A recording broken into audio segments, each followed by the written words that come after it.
হুজুর ব্যাংক চালু করে দিলেন। ব্যাংকের নাম হলো বাইতুল মাল। কি নাম হলো? এই ব্যাংক যেদিন রাসূলুল্লাহ উদ্বোধন করেন, আল্লাহর নবী বাইতুল মাল ব্যাংক উদ্বোধনের দিনে যে বক্তৃতা করলেন, বুখারীতে সেই বক্তৃতা লেখা হয়ে গেল। আল্লাহর নবী বলেন, মান তারাকা দায়নান আও দিয়ান ফালাইয়া। আমার এই রাষ্ট্রের ভিতরে কোন মানুষ যদি ঋণগ্রস্ত অবস্থায় মারা যায় আর ঋণ পরিশোধ করার মতো অর্থ যদি তার কাছে না থাকে, তাহলে তার ঋণ পরিশোধের দায়িত্ব, তার বিধবা স্ত্রী আর তার এতিম বাল বাচ্চার সব দায়িত্ব আমি মুহাম্মদ সাল্লাল্লাহু আলাইহি ওয়াসাল্লাম আমার কাঁধের উপরে উঠাইয়া নিলাম। এমন সুন্দর রাষ্ট্র চালু হয়ে গেছে, মানুষ খাবার পেয়েছে, পড়ার পেয়েছে। বুড়োরা যাদের কাজ নাই, বুড়ো মানুষ কাজ করতে পারে না, তারা বসে বসে খাবারের ব্যবস্থা হয়ে গেছে। যুবকদের চাকরি হয়ে গেছে, বেকার কেউ আর বেকার নাই, সব কাজে ব্যস্ত হয়ে গেছে। মানুষের কাছে কাজ মিলেছে, কৃষক তাদের উৎপাদিত পণ্যের সঠিক মূল্য পাচ্ছে, শ্রমিক শ্রমের মর্যাদা পাচ্ছে, শ্রমিক মর্যাদা পাচ্ছে। রাসূলুল্লাহ বলেছেন, শ্রমিক আর মালিক মনিব আর গোলামের সম্পর্ক না, সম্পর্ক ভাই ভাই। সম্পর্ক কি? শ্রমিকের মর্যাদা রাসূলুল্লাহ এভাবে দিলেন, নিজে শ্রম দিলেন। মদিনার 8 বছর চলে যাওয়ার পর হযরত আয়েশা রাসূলুল্লাহকে দেখলেন মাজা কুজা। হযরত আয়েশা বলেন, হুজুর মাজাটা কুজা কেন? বয়সের কারণে হলো নাকি? হুজুর বলেন, না, বয়সের কারণে হয় নাই। এই মদিনার চতুর্দিকে কাফির বেঈমানেরা যখন মদিনাকে আক্রমণ করেছিল, আমি তখন মদিনার চতুর্দিকে খন্দক পরিখা খনন করেছিলাম, 3 মাইল লম্বা, 15 ফিট গভীর, 30 ফিট চওড়া। সাহাবীরা মাটি কেটেছে, আমি মাটি বহন করেছি, আবার আমি মাটি কেটেছি, সাহাবীরা মাটি কেটেছে। মাটি কেটে আর মাটির ঝুড়ি বহন করে করে কোমরে যে বেদনা হয়েছিল, আজ পর্যন্ত সেই বেদনা সেরে যায় নাই। এই হলো আমার রাসূল, এ হলো বিশ্ব নবী। কি নবী? সিল্লা এখন কি নবী?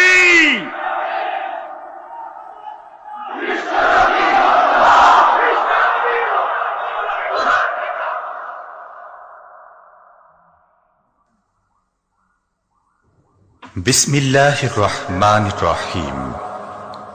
সর্বযুগের সর্বকালের সর্বশ্রেষ্ঠ মহামানব রাহমাতুল্লিল আলামিন হযরত মুহাম্মদ সাল্লাল্লাহু আলাইহি ওয়াসাল্লাম, যার জীবনের প্রতিটি অংশে আছে শিক্ষা, মহান রব্বুল আলামিনের অকৃত্রিম বন্ধু রাসূলুল্লাহ সাল্লাল্লাহু আলাইহি ওয়াসাল্লামের জীবন থেকে শিক্ষা গ্রহণ আমাদের সবারই একান্ত কর্তব্য। এখন আমাদের সামনে রাসূল করিম সাল্লাল্লাহু আলাইহি ওয়াসাল্লামের জীবনের নানা দিক নিয়ে আলোচনা করছেন আন্তর্জাতিক খ্যাতিসম্পন্ন মুফাসসিরে কোরআন ও বিশিষ্ট ইসলামী চিন্তাবিদ হযরত মাওলানা দেলওয়ার হোসাইন সাঈদী। শব্দগ্রহণে মাহসিন সাউন্ড সিস্টেম, প্রযোজনায় সিএইচপি, পরিবেশনায় স্পন্দন অডিও ভিজুয়াল সেন্টার, ঢাকা। আল্লাহ রাব্বুল আলামিন বলেন, মা ইয়ানতিকু আনিল হাওয়া ইন হুয়া ইল্লা ওয়াহিয়ুন ইউহা। আমার নবী নফসকে অনুসরণ করে, প্রবৃত্তিকে অনুসরণ করে কোনো কথা বলেন না। আমার নবী যেটা বলেন সেটা হলো ওহী। আমি যা বলতে বলি তাই তিনি বলেন। ওয়ালাউ তাকাওয়ালা আলাইনা বা'দাল আকাবিল। আমার নবী যদি নিজের থেকে বানিয়ে কোন কথা যদি কোরআনের ভিতরে আমার নামে চালাই দিতেন, আমি আল্লাহ রাব্বুল আলামিন আমার নবীর ডান হাতকে চেপে ধরতাম, আর তার কণ্ঠ নালীকে আমি আল্লাহ রাব্বুল আলামিন কেটে ফেলে দিতাম। তিনি যা বলেছেন সব কার কথা? আল্লাহ পাকের কথা। তিনি হচ্ছেন গোটা বিশ্বের সর্বশ্রেষ্ঠ চরিত্রের আধার। তার চরিত্রের সার্টিফিকেট আল্লাহ পাক দিচ্ছেন। চরিত্রের সার্টিফিকেট কে দিলেন? আল্লাহ পাক দিয়েছেন। কোরআনে কারীমের মধ্যে আল্লাহ রাব্বুল আলামিন বলেন, ওয়া ইন্নাকা লাআলা খুলুকিন আযীম। নবী হে, আপনি হচ্ছেন পুত পবিত্র চরিত্রের উপরে প্রতিষ্ঠিত। সুবহানাল্লাহ, আপনি শ্রেষ্ঠ চরিত্রের উপরে প্রতিষ্ঠিত। দেখুন, রাসূল করিম সাল্লাল্লাহু আলাইহি ওয়াসাল্লাম নবুয়ত পাওয়ার পর যখন তিনি ঘরে প্রবেশ করেছেন, সর্বপ্রথম হযরত জিবরাইলের সঙ্গে জীবনের প্রথম দেখা, ভয় পেয়েছেন, শরীরে জ্বর এসেছে এবং হযরতে খাদিজাকে গিয়ে বলছেন যে আমাকে ঢেকে দাও, আমি ভয় পেয়েছি। হযরতে খাদিজাতুল কুবরা রাদিয়াল্লাহু তাআলা আনহা তিনি রাসূলকে বলছেন, আবুল কাসিম হে কাসেমের পিতা, আপনার ভয় পাওয়ার কোনো কারণ নাই। আপনাকে জিন বা শয়তান কোনো অনিষ্ট করতে পারে না, কারণ আপনি এতিমদেরকে, মিসকিনদেরকে খেতে দেন, আপনি বিধবাকে আশ্রয় দেন, আপনি প্রতিবেশীর হক আদায় করেন, আপনি আত্মীয়দের হক আদায় করেন। কি সার্টিফিকেট দিচ্ছেন? স্ত্রী তো স্বামীর জন্য ভালোবাসা দিতে পারে, মহব্বত দিতে পারে, জান দিতে পারে, কিন্তু ঈমান তো আনতে পারে না। ঈমান আনা তো এত সহজ ব্যাপার না। কিন্তু রাসূল করিম সাল্লাল্লাহু আলাইহি ওয়াসাল্লাম যখন তাকে তাওহীদের দাওয়াত দিলেন, রিসালাতের দাওয়াত দিলেন এবং বললেন আমি নবী, হযরত খাদিজা এক মুহূর্ত দেরি করেন না। হযরতে খাদিজা তার কাছে রাসূলুল্লাহ যখন রিসালাতের দাওয়াত পেশ করলেন, সঙ্গে সঙ্গে হযরত খাদিজা পড়ে নিলেন লা ইলাহা ইল্লাল্লাহু মুহাম্মাদুর রাসূলুল্লাহ। জোরে সোরে পড়েন লা ইলাহা ইল্লাল্লাহ, লা ইলাহা ইল্লাল্লাহ।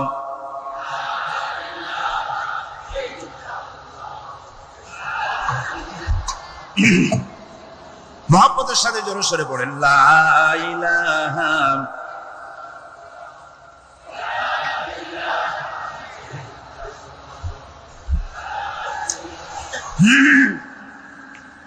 লা ইলাহা ইল্লাল্লাহু মুহাম্মাদুর রাসূলুল্লাহ। আমার বন্ধুগণ, রাসূল করিম সাল্লাল্লাহু আলাইহি ওয়াসাল্লামের উপরে স্ত্রী ঈমান আনলেন। খাদেম ছিলেন হযরতে যায়েদ। খাদেম তো তার প্রভুর জন্য জান দিতে পারে, মাল দিতে পারে, মহব্বত করতে পারে, সব পারে। খাদেম ঈমান আনতে পারে না, যেহেতু খাদেমের কাছে তার সাহেবের ইনস এন্ড আউট, তার ভেতর বাইরে সবকিছুই পরিষ্কার থাকে। হযরতে রাসূলের খাদেম ছিলেন হযরতে যায়েদ। হযরত যায়েদ তার উপরে যখন 15 বছর খাদেম ছিলেন রাসূলুল্লাহ, হুজুর যখন তার কাছে দাওয়াত পেশ করলেন, যখন রিসালাতের দাওয়াত পেশ করলেন, তাওহীদের দাওয়াত দিলেন, খাদেম যায়েদ একটু চিন্তা করলেন না, সাথে সাথে পড়লেন লা ইলাহা ইল্লাল্লাহু মুহাম্মাদুর রাসূলুল্লাহ। রাসূলের বন্ধু ছিলেন হযরত আবু বকর সিদ্দিক রাদিয়াল্লাহু তাআলা আনহু। 20 বছরের বন্ধু। কত বছরের বন্ধু? 20 বছর। 20 বছর বসে একজন বন্ধু আর একজন বন্ধুকে চিনতে মোটেই কিছু বাকি থাকে না। হযরত আবু বকর রাদিয়াল্লাহু তাআলা আনহু তার কাছে যখন রাসূলুল্লাহ নবুয়তের দাওয়াত পেশ করলেন, হযরতে আবু বকর রাদিয়াল্লাহু তাআলা আনহু এক মুহূর্ত দেরি করেন নাই, বলেছেন আপনার চরিত্র নবুয়তের চরিত্র। আগেই বুঝতে পেরেছি সাধারণ মানুষের চরিত্র এমন হতে পারে না। তিনিও কালেমা পড়ে মুসলমান হয়ে গেলেন। সাহাবায়ে কেরাম রাসূলের প্রতি এই মহব্বত, এই শ্রদ্ধা তারা পোষণ করেছেন। নবী তার চরিত্র দিয়ে মানুষের সামনে নিজেকে প্রকাশ করেছেন। তার চরিত্র দুই রকম ছিল না, চরিত্র একরকম ছিল। ব্যক্তিগত চরিত্র আর পারিবারিক চরিত্র দুই রকম না। তার ব্যক্তিগত যে চরিত্র ওইটাই ছিল তার ঘরের চরিত্র, যেটা ছিল ঘরের সেটাই ছিল বাইরের। হযরত আয়েশা সিদ্দিকা রাদিয়াল্লাহু তাআলা আনহা সাহাবীদের প্রশ্নের জবাবে বলেছেন রাসূলের চরিত্র হচ্ছে কোরআন। রাসূলের চরিত্র কি? কোরআন। রাসূলুল্লাহ এই পৃথিবীতে কেন আসছেন? আসার কারণ হলো তিনি হচ্ছেন আদর্শ। আল্লাহর নবী বলেছেন লাকাদ কানা লাকুম ফি রাসূলিল্লাহি উসওয়াতুন হাসানা, তোমাদের জন্য গ্রহণযোগ্য মহত্তম আদর্শ হতেছে তোমাদের রাসূল। তোমাদের রাসূলের ভিতরে তোমাদের আদর্শ রয়েছে, তার কাছ থেকে তোমরা আদর্শ গ্রহণ করো। তিনি এতিমের আদর্শ, শিশুর আদর্শ, কিশোরদের আদর্শ, যুবকের আদর্শ, তরুণের আদর্শ, বৃদ্ধের আদর্শ, পিতার আদর্শ, নানার আদর্শ, স্বামীর আদর্শ, সেনাপতির আদর্শ, শ্রমিকের আদর্শ, রাষ্ট্রপ্রধানেরও সকলের জন্য আদর্শ। যেই যুগে বেহাপনার উলঙ্গপনা দিয়েছিল সমাজ ভর্তি, আল্লাহর ঘর তাওয়াফ করে নারী আর পুরুষেরা উলঙ্গ হয়ে, সেই যুগে রাসূলুল্লাহ যখন কাবা শরীফ রিকনস্ট্রাকশন হচ্ছিল, পুনর্নির্মাণ হচ্ছিল, তখন তিনি বহন করছিলেন পাথরগুলি মাথায় করে। তার চাচা তাকে বললেন তোমার তো বড্ড কষ্ট হচ্ছে, তুমি এখন এইটাকে ঘাড়ের উপরে, লুঙ্গিটা খুলা ঘাড়ের উপরে রেখে তারপর এটা বহন করো। হুজুর যখন লুঙ্গির গিরায় হাত দিয়েছেন খুলবেন এই চিন্তা করে, ঘাড়ের উপরে রেখে পাথর বহন করবেন, লুঙ্গির গিটে হাত দিয়েছেন, খোলেন নাই। লুঙ্গির গিটের উপরে হাত রেখে তিনি চিন্তা করলেন এতগুলি লোকের সামনে কাপড়টা খুললে পরে কি শরম হবে। কাপড়টা খোলেনি নাই, শুধু খুললে পরে কি লজ্জা হবে। এই আগাম শরমের অনুভূতিতে মুহাম্মদ সাল্লাল্লাহু আলাইহি ওয়াসাল্লাম বেহুশ হয়ে জমিনের উপরে পড়ে গিয়েছে। আদর্শ কাকে বলে? শিশুর আদর্শ, কিশোরের আদর্শ, স্বামীর আদর্শ, পিতার আদর্শ, নানার আদর্শ, গোটা পৃথিবীর সমস্ত মানুষের আদর্শ রাসূল করিম সাল্লাল্লাহু আলাইহি ওয়াসাল্লাম। তার কাছে তিনি স্ত্রীদের আদর্শ ছিলেন, তিনি নানার আদর্শ ছিলেন। ইমাম হোসেনকে তিনি কোলে নিচ্ছেন, ঘাড়ে উঠছে বাচ্চা, বুকের উপরে উঠছে। একজন সাহাবী বলছেন, হুজুর বাচ্চা পেলে আপনি এত আদর করেন, আমার তো ৬-৭টা ছেলে মেয়ে, আমি মোটে কোলেও নি না, আর জীবনে একবার সুমাও খাই না, আমার মোটে ইচ্ছাই করে না। হুজুর বললেন, আল্লাহ যদি তোমার দিলের মধ্যে রহম পয়দা না করেন তো আমি কি করতে পারি? হুজুর বাচ্চাকে নিয়ে আদর করছেন। ইমাম হোসেনকে বলছেন, হোসেন কে বড় বলো তো, তুমি বড় না আমি বড়? হোসেন বলছেন, নানাজি আমি আপনার থেকে বড়। আশ্চর্য কথা, তুমি আমার থেকে বড় কিভাবে? হোসেন বলছেন, নানাজি বলুন তো আপনার পিতার নাম কি? হুজুর বলছেন, আমার পিতার নাম আব্দুল্লাহ। হোসেন বলছেন, এই আব্দুল্লাহ এই পর্যন্তই শেষ, আপনি তো আমার পিতার মতো পিতা পান নাই, আমার আব্বার মতো আব্বা আপনার আছে। আমার আব্বাকে বলা হয় আসাদুল্লাহিল গালিব, সমস্ত কাফেরদের জন্য বিজয়ী বীর বাঘ আমার আব্বা। এবং আমার আব্বা সম্পর্কে আপনি বলেছেন, আনা মাদিনাতুল ইলম ওয়া আলিয়ুম বাবুহা, আমি হচ্ছে একটি জ্ঞানের রাজ্য, আর আলী হচ্ছে সেই রাজ্যে প্রবেশের প্রধান তোরণ। আমার বাপের মতো বাপ আছে আপনার? হুজুর আশ্চর্য হয়ে গেলেন, বাচ্চা বলে কি? হোসেন বলছেন, নানাজি এবার কোন তো দেখি, এবার বলুন তো দেখি আপনার মায়ের নাম কি? হুজুর বলছেন, আমার মায়ের নাম আমেনা। হযরত হোসেন বলছেন, এই আমেনা পর্যন্তই শেষ, কয়জনে চিনবে কর? আমার মায়ের মতো একটা মা আপনার আছে? আমার মায়ের মতো একটা মা আপনি পেয়েছেন? আমার মাকে চেনেন? আমার মা হচ্ছেন জান্নাতের সাইয়্যিদাতুন নিসা, জান্নাতের সমস্ত মহিলাদের সরদারিনী আমার মা ফাতিমাতুজ জাহরা রাদিয়াল্লাহু তাআলা আনহা। আমার মায়ের মতো একটা মা আপনি পেয়েছেন? হোসেন বলছেন, নানাজি আরো বলবো নাকি? কয় হ্যাঁ বলো। বলছেন, নানাজি এবার কম তো দেখি আপনার নানার নাম কি? হুজুর বলছেন, আমার নানার নাম আব্দুল ওয়াহাব। হোসেন বলছেন, এবার আপনি মানুষের কাছে জিজ্ঞেস করেন কয়জন এই আব্দুল ওয়াহাব রয়েছেন? আপনি কি আমার নানার মতো একটা নানা পেয়েছেন? আমার নানাকে আপনি জানেন? আমার নানা সাইয়্যিদুল মুরসালিন, আশরাফুল আম্বিয়া, রাহমাতুল লিল আলামিন, বিশ্বনবী জনাবে মুহাম্মদ রাসূলুল্লাহ সাল্লাল্লাহু আলাইহি ওয়াসাল্লাম।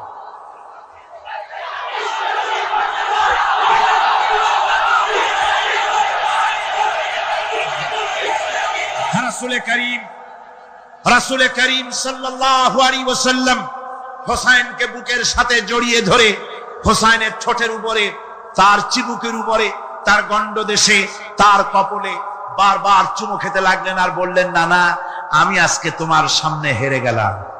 সুবহানাল্লাহি ওয়া বিহামদিহি। রাসূলুল্লাহ রাস্তা দিয়ে যেতেন আর বাচ্চারা খেলাধুলা ছেড়ে রাসূলের কাছে ছুটে আসতো। একবার তো রাসূলুল্লাহ একটা বাচ্চার মাথায় হাত বুলিয়ে খেলা ছেড়ে দিয়ে ছুটে আসছে। হুজুর তাকে জিজ্ঞেস করলেন, তোমার সাথে যে পাখিটা থাকতো সেই লাল পাখিটা কই? ছেলে তো কেঁদে ফেললো। ছেলে বলে ফেললো যে আপনি বিশ্বনবী, আমি একটা ছোট্ট মানুষ, আমার পাখির খবর আপনি রাখেন। সুবহানাল্লাহি ওয়া বিহামদিহি। রাসূলুল্লাহ তার চরিত্র দিয়ে মানুষকে জয় করেছিলেন, মহব্বত দিয়ে। তরবারি দিয়ে ইসলাম প্রতিষ্ঠিত হয় নাই, ইসলাম এসেছে মহব্বত দিয়ে, উদারতা দিয়ে, ভালোবাসা দিয়ে। তরবারি দিয়ে ইসলাম বিজয় হয় নাই পৃথিবীর বুকে। পিতামাতার প্রতি ভালোবাসা ইসলামের এক মহান শিক্ষা, যা দেখতে পাওয়া যায় রাসূলুল্লাহ সাল্লাল্লাহু আলাইহি ওয়াসাল্লামের চরিত্রে। আল্লাহ রাব্বুল আলামিন বলেন, ওয়াকুল লাহুমা কাওলান কারীমা, মা বাবার সঙ্গে সম্মানজনক কথা বলো, খবরদার বেয়াদবি করবে না। আর মা বাপের জন্য, তাদের জন্য আমি আল্লাহ রাব্বুল আলামিনের কাছে দোয়া করো, রব্বিরহামহুমা কামা রাব্বায়ানি সাগীরা। পড়েন সবাই, রব্বিরহামহুমা কামা রাব্বায়ানি সাগীরা। আল্লাহ রাব্বুল আলামিন শিখাই দিলেন বান্দারে, তোর মা বাপের জন্য আমার কাছে দোয়া করায় আল্লাহ, আমার মা বাপ যেমন ছোট্টবেলায় আমাকে স্নেহের কোলে লালন পালন করেছে, মাবুদ গো আমার মা বাপকে তোমার রহমতের কোলে লালন পালন করো। আল্লাহ শিখাই দিচ্ছে। হাদিস শরীফ এসেছে, হুজুর বসে আছেন মসজিদে নববীতে, সাহাবায়ে কেরাম বসা, এক বৃদ্ধা মহিলা প্রবেশ করেছেন মসজিদে, হুজুর তাকে দেখে দাঁড়ায় গেলেন। মহিলা আসার পর নবীজি নিজের গায়ের চাদর বিছিয়ে দিলেন। মহিলা চলে যাওয়ার পর সাহাবায়ে কেরাম জিজ্ঞেস করলেন, হুজুর একজন সাধারণ মেয়ে লোকের জন্য হুজুর নিজের চাদর বিছাইলেন, বুঝলাম না ফজিলত কি, চিনলাম না মেয়ে লোকটাকে। হুজুর বলেন, সাহাবীরা চাদর তো ভালো, হক তো আদায় করতে পারি নাই, চিনতে পারো নাই, তোমরা বুঝতে পারো নাই, আমি দুনিয়া আসার পর আমার মায়ের দুধ আমার কিসমতে তেমন হয় নাই, আমি আমার মায়ের যত্ন তেমন পাই নাই, স্নেহ আদর তেমন পাই নাই।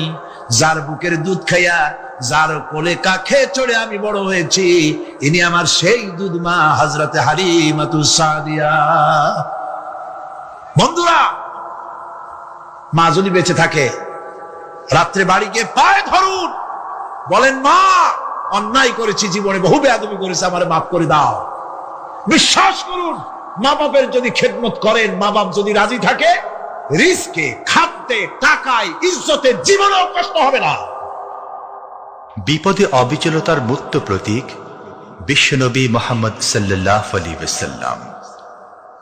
সর্ব অবস্থায় আল্লাহর উপর ভরসা করে ধৈর্য ধরার ক্ষেত্রে তিনি স্থাপন করেছিলেন এক অনন্য দৃষ্টান্ত। হিজরতের ঘটনা তার প্রকৃষ্ট উদাহরণ। আমার ভাইয়েরা, বিপদে অবিচলতা আমাদেরকে পয়গম্বরেরা শিক্ষা দান করেছেন। আমরা দেখতে পেয়েছি বিশ্বনবী জনাবে মুহাম্মদুর রাসূলুল্লাহ সাল্লাল্লাহু আলাইহি ওয়াসাল্লাম হিজরতের রাত, কাফেররা চতুর্দিকে দাঁড়ানো, হযরত জিবরাইল এসে বলেন, ইয়া রাসূলুল্লাহ, হে কাফেররা চতুর্দিকে ঘিরে দাঁড়িয়েছে, গভীর রাত, এখন হাতে তাদের তরবারি, সকাল হলে পরেই তারা আপনাকে মেরে ফেলে দিবে, তাড়াতাড়ি উঠেন, মদিনার দিকে চলে যান। আল্লাহ নবী ঘুমের থেকে জেগে হযরত আলীকে ডেকে বলেন, আলী, আল্লাহ অর্ডার করেছে আমি মদিনায় চললাম, আমার বিছানার পরে আমার চাদর গায়ে দিয়ে শুয়ে থাকো। হযরত আলী বলেন, আল্লাহর হাবিব, আপনার চাদর গায়ে দিয়ে ঘুমিয়ে থাকবো, সকালবেলায় কাফির বেঈমানেরা আপনার বিছানার পরে আপনার চাদর গায়ে দেওয়া অবস্থায় আমি আলীকে তারা মুহাম্মদ মনে করবে, আর আমি আলীকে নবী মনে করে তারা তাদের তরবারি দিয়া কেটে কেটে টুকরা টুকরা করে আমারে বিদায় করে দেবে দুনিয়া থেকে। এতটুকুনো পরোয়া করি না, বরং আমার দিলের মধ্যে এটাই তৃপ্তি থাকবে যে আমি আলীর জীবনের বিনিময় আল্লাহর হাবিব দুনিয়ায় বেঁচে আছেন। নবীজি ঘরের থেকে বেরোলেন, চতুর্দিকে কাফেররা দাঁড়ানো, আল্লাহ নবী হাতে এক মুষ্টি বালু হাতে নিয়ে শাহাতেল বজু পড়ে তিনবার দম করে বালুগুলো ছেড়ে দিলেন। বালিগুলি ঘরের চতুর্দিকে কাফেরদের চোখে চলে গেল। পরবর্তী সময় রব্বুল আলামিন ডেকে বলেন, নবীরে, বালি যখন নিক্ষেপ আপনি করেছিলেন, ধুলাগুলি আপনি তো শুধু নিক্ষেপ করেছিলেন, কিন্তু চতুর্দিকে কাফেরদের চোখে গেল কেমনে? একদিকে মেরেছিলেন, সেই দিকেই তো যাওয়ার কথা ছিল, চতুর্দিকের কাফেরের চোখে চোখে সেগুলো পৌঁছে গেল কেমনে? ওয়ামা রামাইতা ইদ রামাইতা ওয়ালাকিন্নাল্লাহ রামা। আপনি নিক্ষেপ করেন নাই, যখন আপনি নিক্ষেপ করেছিলেন আপনি তো শুধু বালুকণা ছেড়েছেন, আর ওই বালুকণাগুলি ঘরের চতুর্দিকে সব কাফেরদের চোখে পৌঁছবার দায়িত্ব আমার কুদরত গ্রহণ করেছিল। আমার ভাইরা, নবীজি বিপদে, এতগুলি শত্রু তরবারি নিয়ে তিনি বিপদে ধৈর্যহারা হন নাই, আস্তে করে ঘরের থেকে বেরিয়ে হযরত আবু বকরের বাড়িতে গিয়ে হাজির। দরজায় গিয়ে আওয়াজ দিলেন, আবু বকর। অমনি দরজা খুলে গেল, লাব্বাইক ওয়া সাদাইক। হুজুর বলেন, আবু বকর রে, একটা ডাকে কেমনে সাড়া দিলে? তুমি কি ঘুমাইছিলে না? হযরত আবু বকর বলেন, হুজুর আপনি বলেছেন আমাকে নিয়ে হিজরত করবেন, আমি মনে মনে চিন্তা করেছি, না জানি কত রাত্রে নবীজি আসেন, উঠতে যদি আমার দেরি হয়ে যায়, নবীজি যদি দরজার কাছে দাঁড়ায় দাঁড়ায় আমারে ডাকাডাকি করে, আর আমি যদি ঘুমায় থাকি, তাহলে আল্লাহর নবীর সঙ্গে বেয়াদবি হয়ে যাবে। এই মনে করে বিছানায় না ঘুমাইয়া আপনার গলার আওয়াজ শোনার জন্য এই দরজার সঙ্গে পিঠ লাগাইয়া লাগাইয়া দাঁড়ায়া ঘুমাচ্ছিলাম। আল্লাহর নবী হযরত আবু বকরকে সঙ্গে করে নিয়ে চললেন মদিনার দিকে, উল্টা পথে রওনা করলেন। বারবার কাবা শরীফের দিকে তাকাতে লাগলেন। বুখারী শরীফে এসেছে, নবীজি বারবার কাবার দিকে তাকিয়ে বলতেছেন, রে কাবা, বড় আশা ছিল তোর কাছে থাকবো, তোর খেদমত করব, কিন্তু তোর নিষ্ঠুর সন্তানেরা তোর কাছে আমারে থাকতে দিল না রে। আল্লাহ নবী মিসফালা দিয়ে জাবালে কেদোয়ার উপর দিয়ে চলে গেলেন জাবালে সুরে। গুহার কাছে যখন গিয়েছেন, হযরত রক্ত হয়ে গেল। হযরত আবু বকর রাদিয়াল্লাহু তাআলা আনহু বলছেন, হুজুর আর উপায় নাই, দিন হয়ে গেল, এখন বুঝি ধরা পড়ে যাব, ওই গুহার মধ্যে গিয়ে আশ্রয় নেই। তবে আপনি দাঁড়ান, গুহার ভিতরেই পাহাড়িয়া গুহা, বিচ্ছু থাকতে পারে, সাপ থাকতে পারে, আমি আগে ঢুকি, যদি কোনো হিংস্র প্রাণী থাকে আমার উপর দিয়া আঘাত হয়ে যাক, আল্লাহর নবী হেফাজতে থাকুন। হযরত আবু বকর রাদিয়াল্লাহু তাআলা আনহু গুহার ভিতরে নামলেন। নেমে গুহা সাফ করে হুজুরকে ডাকলেন। হুজুর তাশরীফ ফরমালেন গুহার মধ্যে। হুজুর বলেন, আবু বকর, হেঁটে হেঁটে কষ্ট হয়ে গেছে, তুমি বসো, তোমার উরুর উপরে মাথা রেখে আমি একটু ঘুমায়ে যাই। আল্লাহর হাবিব ঘুমায় গেলেন। হযরত আবু বকর লক্ষ্য করে দেখেন চতুর্দিকে অনেকগুলি গর্ত দেখা যায়। এই গর্ত থেকে সাপ আসতে পারে, বিচ্ছু আসতে পারে মনে করে নিজের গায়ের চাদর ছিঁড়ে ছিঁড়ে গর্তগুলি বন্ধ করা শুরু করে দিলেন। কয়েকটা গর্ত বন্ধ করার মতো চাদর আর নাই, পাও দিয়ে চেপে ধরলেন। এক পাহাড়িয়া বিষধর সাপ বেরোবার জন্য চেষ্টা করে বেরোবার পথ খুঁজে নেই পেয়ে হযরত আবু বকরের পায়ের উপরে দংশন করেছে। বিষের যন্ত্রণায় হযরত আবু বকরের চোখ থেকে পানি দরদর করে পড়ছে। রাসূলুল্লাহর ঘুম ভেঙে গেল। আল্লাহ নবী তাকে বলেন, আবু বকর, চোখে পানি কেন? বাড়ির কথা বুঝি মনে পড়ে গেছে? হযরত আবু বকর বলেন, ইয়া রাসূলুল্লাহ, আল্লাহর নামে কসম করে বলি, যেই দিন আমি ঈমান এনেছি ওই দিন থেকে আমার মা বাপ, আমার কোলে আমার সন্তান, আমার স্ত্রী, আমার জায়গা জমি ঘর বাড়ি, এমনকি আমার নিজের আত্মার চাইতে হুজুর আপনারে ভালোবাসি বেশি। তাহলে কাঁদো কেন? হযরত আবু বকর বলেন, হুজুর বাড়ির জন্য কাঁদি না, ছেলেপিলের জন্য কাঁদি না, সাপে দংশন করেছে, যন্ত্রণায় কাঁদতেছি। আল্লাহ নবী সঙ্গে সঙ্গে মুখ থেকে থুতু বার করে যন্ত্রণার জায়গায় লাগাই দিলেন। সঙ্গে সঙ্গে যন্ত্রণা বন্ধ হয়ে গেল। হুজুর বললেন, আবু বকর, প্রথম যখন তোমার এই আঘাত করেছিল সাপে, আমাকে কেন তাড়াতাড়ি বলো নাই? এতক্ষণ তো তোমার কষ্ট হতো না। হযরত আবু বকর বলেন, ইয়া রাসূলুল্লাহ, ওটা তো সাপে কাটার যন্ত্রণা, ওই যন্ত্রণায় আমার রক্ত জ্বলতেছে, যন্ত্রণায় যন্ত্রণায় আমার কলেজাটা যদি ফেটেও যেত। আল্লাহর হাবিব আরাম ফরমাচ্ছিলেন, আমি তাকে আরামে বিঘ্ন ঘটাতে পারতাম না। আমার ভাইয়েরা, হযরত আবু বকর, হযরত রাসূল দুজন বসে আছেন। এমনি সময় কাফের বেঈমানেরা খুঁজতে খুঁজতে জায়গা মতো এসে গেছে। একজনে বলে ভিতরে আছে, আর একজনে বলে নাই। পায়ের যদি থাকবে তাহলে মাকড়সায় জাল বুনালো কি করে, পাখি ডিম পেড়ে বসে আছে কি করে, তাদের সন্দেহ হতে লাগলো। এর মধ্যে নাই, একজন বলে আছে আর একজন বলে নাই। হযরত আবু বকর ভয়ের চোটে কেঁদে ফেলেছেন, হুজুর আর উপায় নাই। এই যে অবস্থান, এই অবস্থার ভিতরে, এই অবস্থার ভেতরেও আল্লাহ নবী এতটুকু ঘাবড়ে যান নাই। শত্রুরা তরবারি নিয়ে এসেছে, সুযোগ পেলেই একটু তাকালেই দেখতে পাবে, তুলে মেরে ফেলে দেবে। আল্লাহর হাবিব মোটেই ধৈর্য হারালেন না, এতটুকু হতাশ হলেন না। আল্লাহ পাকের হাবিব তার সাথীকে কি বললেন? তখন কোরআনে কারীম সূরা তাওবার মধ্যে আল্লাহ তা উদ্ধৃত করেছেন মুমিনদের জন্য, ইযহুমা ফিল গার ইয ইয়াকুলু লিসাহিবিহি লা তাহজান ইন্নাল্লাহা মা'ানা। ও আমার সাথী, ও বন্ধু, ভয় করো না, চিন্তা করো না, আমরা মাইনরিটি নই, আমরাই মেজরিটি। তার কারণ আল্লাহ আমাদের সাথে আছেন। সুবহানাল্লাহ। রাসূলুল্লাহ সাল্লাল্লাহু আলাইহি ওয়াসাল্লাম অত্যন্ত সাদাসিধে জীবন যাপন করতেন। হিজরত করে মদিনায় গিয়ে ইসলামী রাষ্ট্র কায়েম করার পরও তার দায়িত্বটা কাটেনি। হাদিসে এসেছে সে কথা। হযরত আবু হুরায়রা রাদিয়াল্লাহু তাআলা আনহু বলেন, আমি রাসূলুল্লাহর কাছে গেলাম, হুজুরকে গিয়ে সালাম করলাম। আল্লাহর নবী সালামের জবাব দিলেন, কিন্তু দেখতে পেলাম মুখ নড়ে, আওয়াজ বেরোলো না। কারণ কি?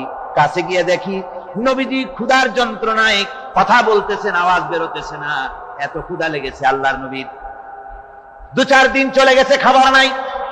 রাসূলুল্লাহ সমস্ত গনিমতের মাল যাকাত সদকার মালগুলি, খাদ্য দ্রব্যগুলি দুহাতে বিতরণ করেছেন। নিজের পেটে খাবার নাই, মানুষকে দিতেছেন। দিতে দিতে এশার নামাজ পড়ে নবীজি ঘরের মধ্যে প্রবেশ করে হযরত আয়েশা সিদ্দিকা রাদিয়াল্লাহু তাআলা আনহাকে ডেকে বলেন, আয়েশা রে, সারাদিন কষ্ট করেছি, দারুণ ক্ষুধা লেগেছে, তাড়াতাড়ি করে কিছু খাবার আমারে এনে দাও। হযরত আয়েশা হুজুরের ক্ষুধার্ত শ্রান্ত ক্লান্ত চেহারার দিকে তাকাইয়া হযরত আয়েশা কেঁদে ফেলেছেন। হযরত মা আয়েশা কাঁদেন আর বলেন, ইয়া রাসূলুল্লাহ, হে আল্লাহর নামের কসম করে বলি, আমি আয়েশার ঘরে কোনো পানি ছাড়া কোনো খাবার নাই। এই ছিল রাসূলের আদর্শ। হাদিস শরীফে এসেছে, আল্লাহর নবী বলেন, তোমরা যদি রাষ্ট্রীয় ক্ষমতায় যাও, বাড়ি না থাকলে সরকারি খরচ একটা বাড়ি নিতে পারো। তোমার যদি যানবাহন না থাকে, সরকারি খরচে যানবাহন নিতে পারো। ছেলে মেয়ের কাপড় চোপড়, লেখাপড়া, শিক্ষা, চিকিৎসার জন্য যদি না থাকে, তাহলে তুমি সরকার থেকে নিতে পারো। কিন্তু এর থেকে এক চুল পরিমাণ যদি পাও বাড়াও, সরকারের মাল জনগণের মাল, এর থেকে প্রয়োজনের বাইরে যদি তুমি নিজের জন্য নিতে থাকো, কিয়ামতের দিন আল্লাহর দরবারে চোরের কাতারে তোমারে দাঁড়ানো লাগবে। দুনিয়ায় যত সম্মান পাও না কেন, কিয়ামতে আল্লাহর দরবারে কিসের কাতারে দাঁড়াবে? চোরের কাতারে দাঁড়াতে হবে। রাসূল পাক সাল্লাল্লাহু আলাইহি ওয়াসাল্লাম এমন এক সমাজ কায়েম করেছিলেন। আমার হতাশাগ্রস্ত ছাত্ররা, যেসব ছাত্ররা সমাজতন্ত্র তোমরা করো, যারা সমাজতন্ত্র করতে হতাশাগ্রস্ত হয়েছে, এখন যাব কোথায় বলে হতাশ হয়ে গিয়েছো তোমরা, আমরা তোমাদেরকে দাওয়াত দেই, কোরআনের মাহফিল থেকে দাওয়াত দেই, ফিরে আসো। হতাশ হওয়ার কোনো কারণ নাই। লেনিন মরার, ও মরে গেছে। কার্ল মার্কস মরার, মরে গেছে, পচে গেছে, গলে গেছে, দুনিয়া থেকে শেষ হয়ে গিয়েছে। আল্লাহর নবীর নেতৃত্ব, সূর্য যতদিন উঠবে আর ডুববে, নবীজির নেতৃত্ব শেষ হবে না। ওই নেতৃত্বে আসো, রাসূলের নেতৃত্ব মেনে নাও, কোরআনের শাসন মেনে নাও, তাহলেই শান্তি পাবে তোমরা।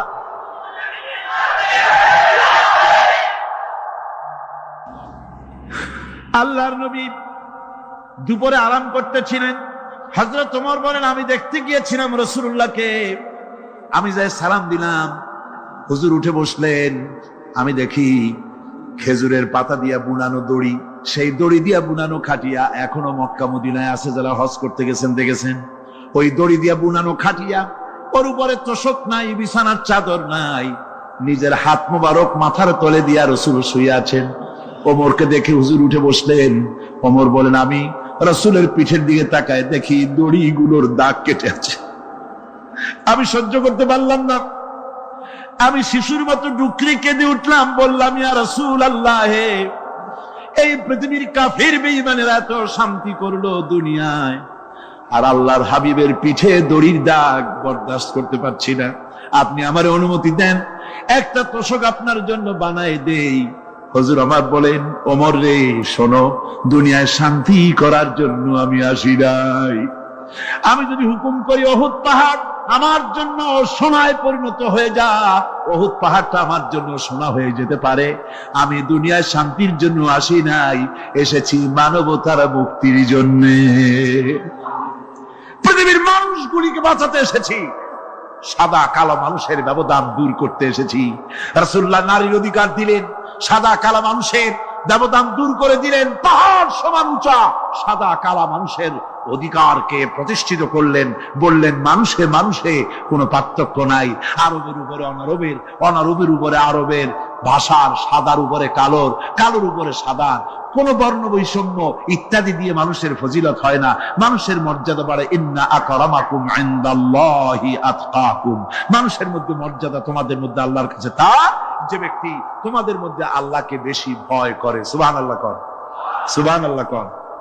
আমার ভাইয়েরা, নবীজি মদিনা মুনাওয়ারায় ইসলামী রাষ্ট্রের রাষ্ট্রপ্রধান হয়েছেন। আজ বাজারে যেতেছেন, যাওয়ার সময় ডেকে ডেকে বলেন, বিধবাদের বাড়ির সামনে দিয়ে যায়, তোমাদের বাজার লাগবে নাকি? এতিমের বাড়ির সামনে থেকে যায়, তোমাদের বাজার লাগবে নাকি? আমারে বলো, আমি বাজার করে এনে দেব। দুয়ারে দুয়ারে খাবার পৌঁছে গেছে, খাবারের অভাব নাই, মানুষ খাওয়া পেয়েছে, পড়া পেয়েছে, চুরি ডাকাতি বন্ধ হয়ে গেছে। হুজুর বলেন, খায়রুল কুরুনি কারনি, সর্বশ্রেষ্ঠ যুগ আমার যুগ। সুদ বন্ধ হয়ে গেল। রাসূলুল্লাহ বললেন, সুদ আর চলবে না, হারাম। সুদ বন্ধ হয়ে গেল। হুজুর ব্যাংক চালু করে দিলেন। ব্যাংকের নাম হলো বাইতুল মাল। কি নাম হলো? এই ব্যাংক যেদিন রাসূলুল্লাহ উদ্বোধন করেন, আল্লাহ নবী বাইতুল মাল ব্যাংক উদ্বোধনের দিনে যে বক্তৃতা করলেন, বুখারীতে সেই বক্তৃতা লেখা হয়ে গেল। আল্লাহ নবী বলেন, মান তারাকা দায়নান আও দিয়ান ফালাইয়া। আমার এই রাষ্ট্রের ভিতরে কোন মানুষ যদি ঋণগ্রস্ত অবস্থায় মারা যায় আর ঋণ পরিশোধ করার মতো অর্থ যদি তার কাছে না থাকে, তাহলে তার ঋণ পরিশোধের দায়িত্ব, তার বিধবা স্ত্রী আর তার এতিম বাল বাচ্চার সব দায়িত্ব আমি মুহাম্মদ সাল্লাল্লাহু আলাইহি ওয়াসাল্লাম আমার কাঁধের উপরে উঠাইয়া নিলাম। এমন সুন্দর রাষ্ট্র চালু হয়ে গেছে, মানুষ খাবার পেয়েছে, পড়ার পেয়েছে। বুড়োরা যাদের কাজ নাই, বুড়ো মানুষ কাজ করতে পারে না, তারা বসে বসে খাবারের ব্যবস্থা হয়ে গেছে। যুবকদের চাকরি হয়ে গেছে, বেকার কেউ আর বেকার নাই, সব কাজে ব্যস্ত হয়ে গেছে, মানুষের কাছে কাজ মিলেছে। কৃষক তাদের উৎপাদিত পণ্যের সঠিক মূল্য পাচ্ছে, শ্রমিক শ্রমের মর্যাদা পাচ্ছে। শ্রমিক মর্যাদা পাচ্ছে, রাসূলুল্লাহ বলেছেন শ্রমিক আর মালিক মনিব আর গোলামের সম্পর্ক না, সম্পর্ক ভাই ভাই। সম্পর্ক কি? শ্রমিকের মর্যাদা রাসূলুল্লাহ এভাবে দিলেন, নিজে শ্রম দিলেন। মদিনার 8 বছর চলে যাওয়ার পর হযরত আয়েশা রাসূলুল্লাহকে দেখলেন মাজা কুজা। হযরত আয়েশা বলেন, হুজুর মাজাটা কুজা কেন? বয়সের কারণে হলো নাকি? হুজুর বলেন, না, বয়সের কারণে হয় নাই। এই মদিনার চতুর্দিকে কাফির বেঈমানেরা যখন মদিনাকে আক্রমণ করেছিল, আমি তখন মদিনার চতুর্দিকে খন্দক পরিখা খনন করেছিলাম, 3 মাইল লম্বা, 15 ফিট গভীর, 30 ফিট চওড়া। সাহাবীরা মাটি কেটেছে, আমি মাটি বহন করেছি, আবার আমি মাটি কেটেছি, সাহাবীরা মাটি কেটেছে। মাটি কেটে আর মাটির ঝুড়ি বহন করে করে কোমরে যে বেদনা হয়েছিল, আজ পর্যন্ত সেই বেদনা সেরে যায় নাই। এই হলো আমার রাসূল, এ হলো বিশ্ব নবী। কি নবী? সিল্লা এখন কি নবী?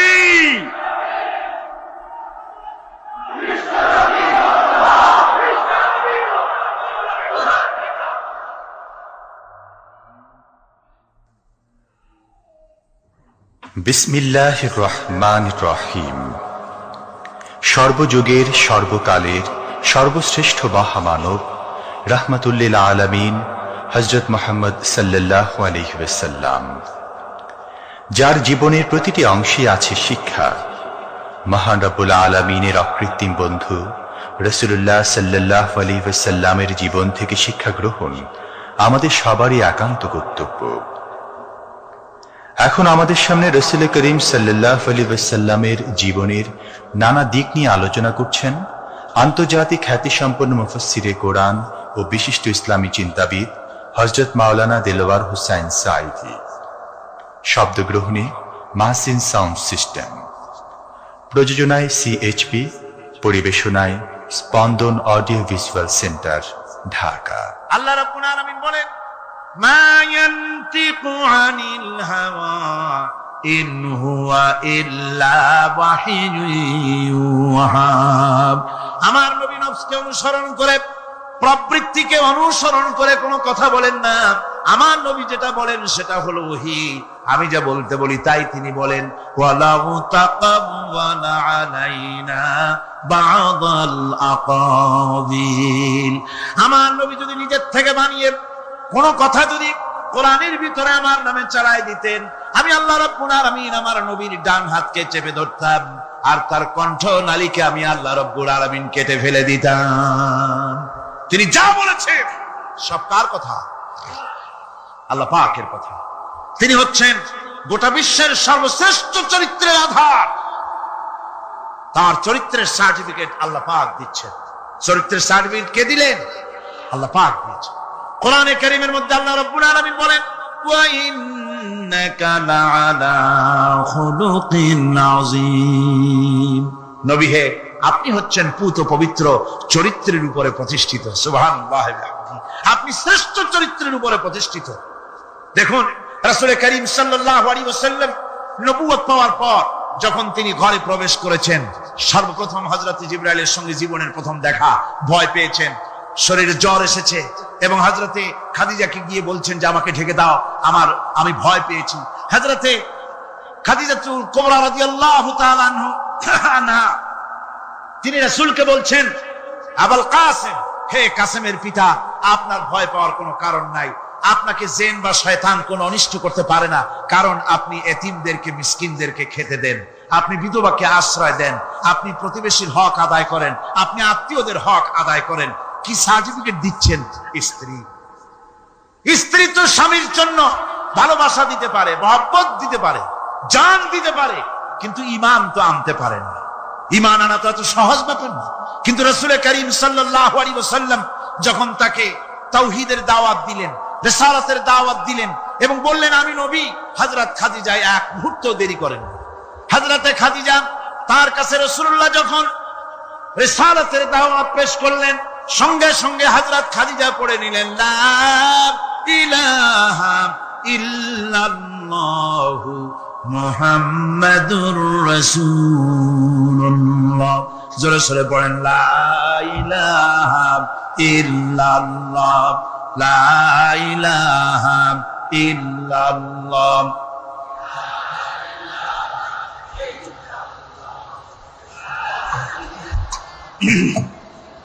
মুহাব্বতের সাথে জোরে সোরে পড়েন লা ইলাহা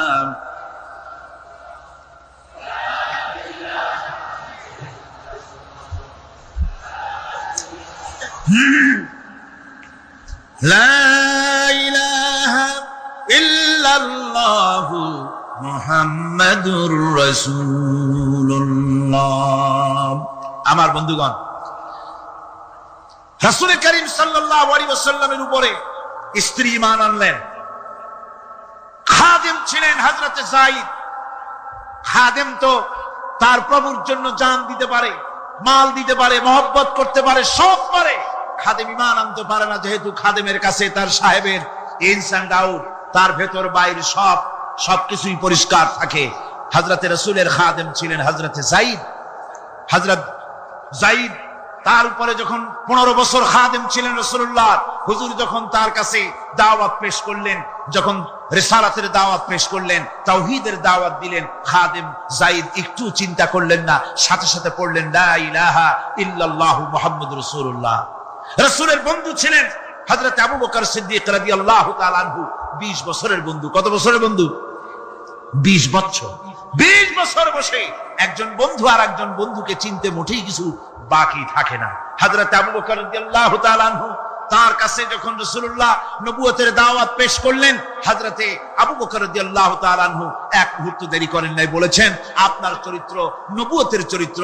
আগেই বুঝতে পেরেছি সাধারণ মানুষের চরিত্র এমন হতে পারে না। তিনিও কালেমা পড়ে মুসলমান হয়ে গেলেন। সাহাবায়ে কেরাম রাসূলের প্রতি এই মহব্বত, এই শ্রদ্ধা তারা পোষণ করেছেন। নবী তার চরিত্র দিয়ে মানুষের সামনে নিজেকে প্রকাশ করেছেন।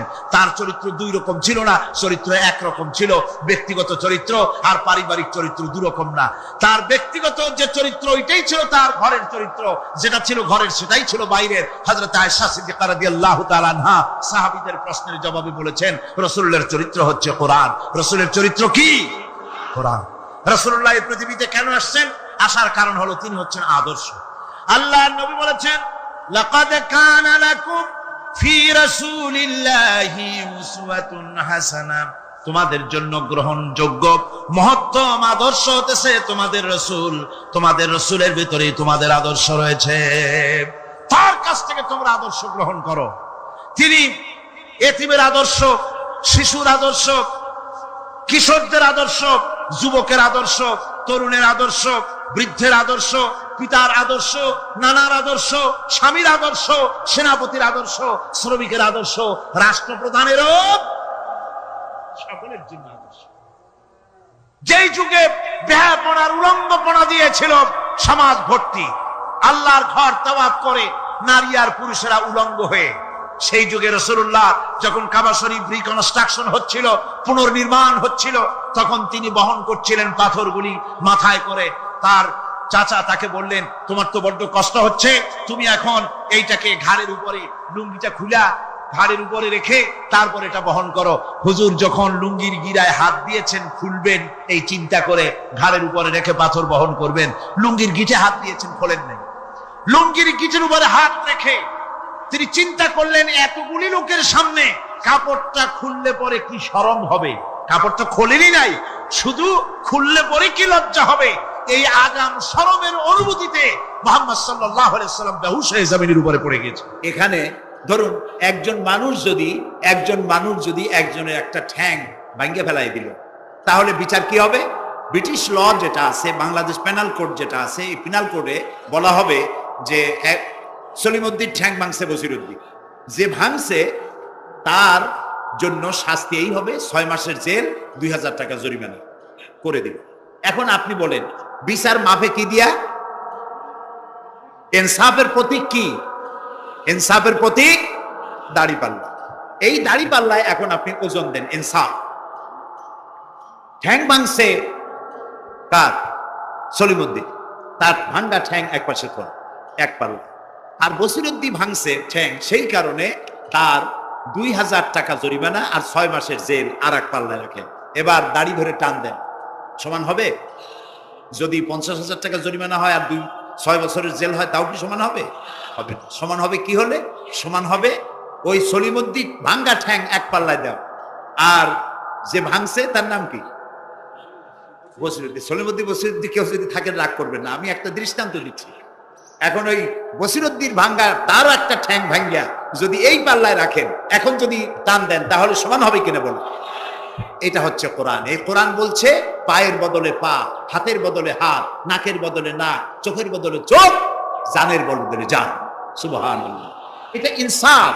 এই ইনসাফ হচ্ছে কোরআনের দেওয়া ইনসাফ। সুতরাং আল্লাহ তাআলা নবী বলছেন ওমান হাকামা বিহি আদালা, যে ব্যক্তি এই কোরআন দিয়ে বিচার ফয়সালা করবে, যে ব্যক্তি, যে পরিবার, যে সমাজ, তারা ইনসাফ কায়েম করতে পারবে। যেহেতু আল্লাহর চাইতে ইনসাফগার পৃথিবীতে আর কেউ নাই, আকাশেও নাই, জমিনেও নাই।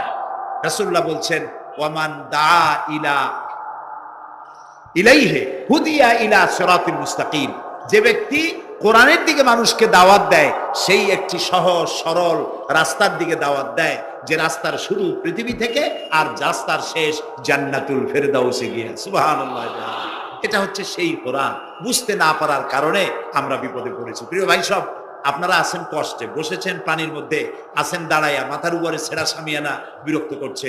আমি লম্বা করতে চাই না, অল্পের মধ্যে ছেড়ে দেই, যাতে করে আপনাদেরও সুবিধা হয়, কষ্ট না হয়।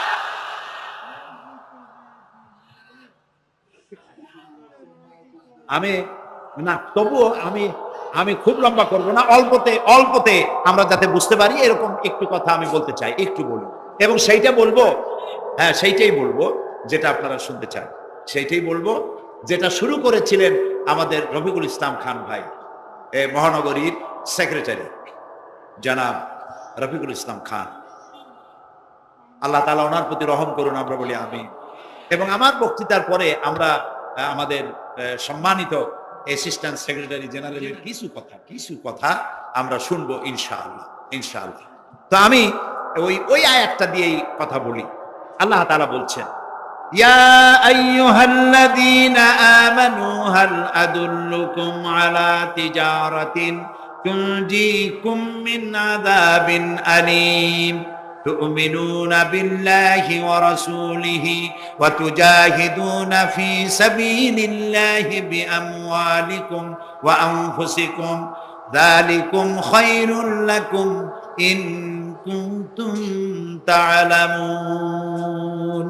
হে বিশ্বাসীরা, তোমরা যারা ঈমান এনেছো শোনো, হাল আদুল্লুকুম আলা তিজারাতিন, আমি কি তোমাদেরকে এমন একটি ব্যবসার কথা বলবো না, যে ব্যবসায় তোমাদেরকে জাহান্নামের কঠিন শাস্তি থেকে তোমাদেরকে রক্ষা করবে? এমন একটি ব্যবসার কথা বলবো না? তার মানে অবশ্যই এরকম একটা ব্যবসার কথা আমি তোমাদের বলবো, যে ব্যবসা তোমাদেরকে জাহান্নামের কঠিন শাস্তি থেকে বাঁচায় দেবে। সুবহানাল্লাহ বলি। জাহান্নাম থেকে বাঁচাবার জন্য ব্যবসা শিখাচ্ছেন কে? আল্লাহ। এবার দেখেন, ব্যবসা এটা করলে লাভও আছে, লোকসানও আছে, ঠিক না? বলেন আছে কিনা? লস এন্ড প্রফিট এর মধ্যে থাকবেই। কিন্তু আল্লাহ রাব্বুল আলামিন বলেন, আমার সঙ্গে যে ব্যবসা করবে ওই ব্যবসাটা হচ্ছে তিজারাতান লান তাবুর। আমার সাথে যে ব্যবসাটা করবা, এই ব্যবসায় কোনো নোকসান নাই, শুধু লাভ লাভ আর লাভ। কে বলতেছেন এরকম একটা ব্যবসা করবেন? আমি জানি আমরা লাভের ব্যাপারে খুব আছি, নোকসানে আমরা কেউ না। মানুষ লেখাপড়া জানুক আর না জানুক, লাভ যেখানে সেখানে মানুষ ছাপ দেয় তাড়াতাড়ি। ওই যে বলে না যে এই হিসাব না জানলে কি হবে, কম দিলে টের পায়।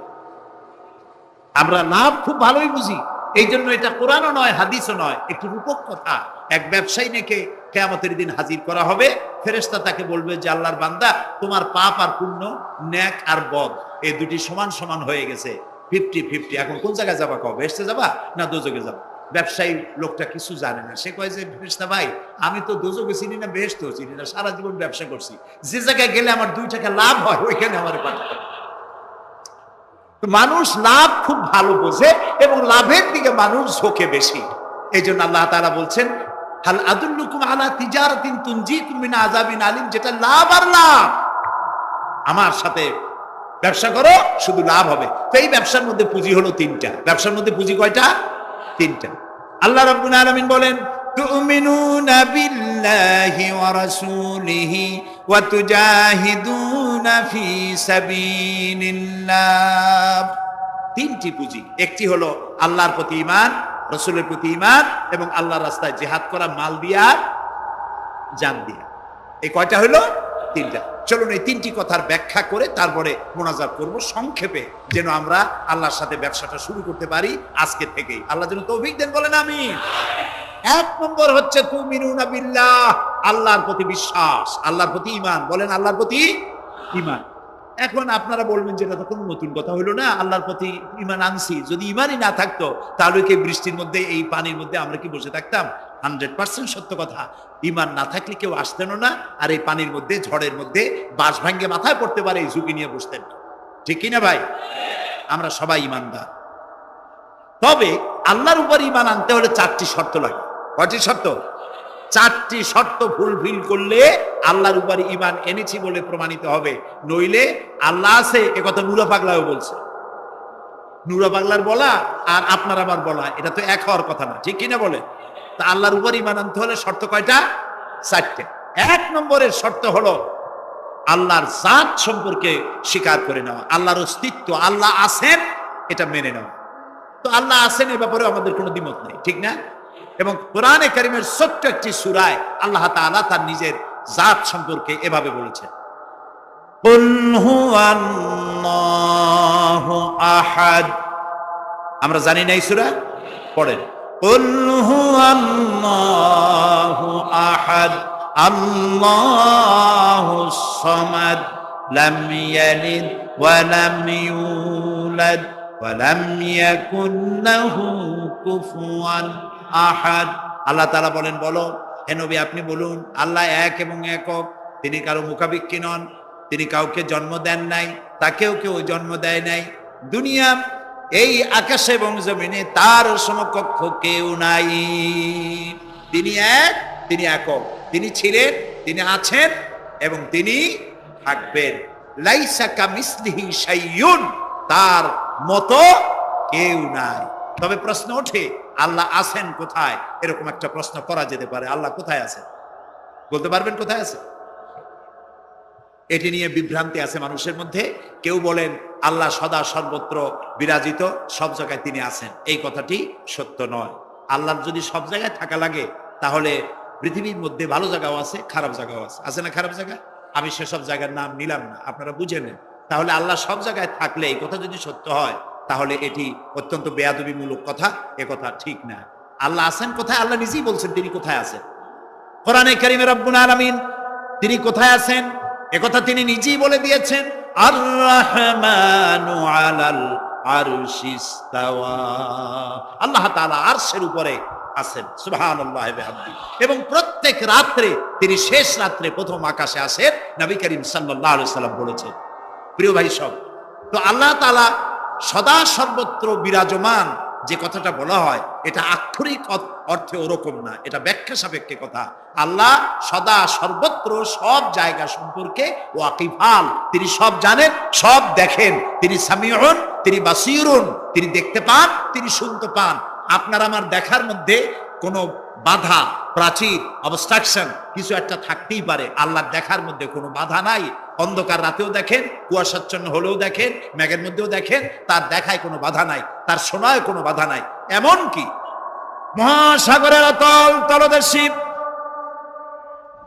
ছোট্ট পাথরের গায়ে লাগানো একটি ছোট্ট পোকা, যাকে মাইক্রোস্কোপ যন্ত্র ছাড়া দেখা যায় না, এমন ছোট্ট সূক্ষ্ম একটি পোকাও যদি, ক্ষুদ্রাতি ক্ষুদ্র একটি পোকাও যদি পেটের জ্বালায় অথবা ক্ষুধার জ্বালায় চিৎকার মারে, কেউ শুনতে পায় না, আরশের মালিক আল্লাহ রব্বুল আলামিন তা শুনতে পান।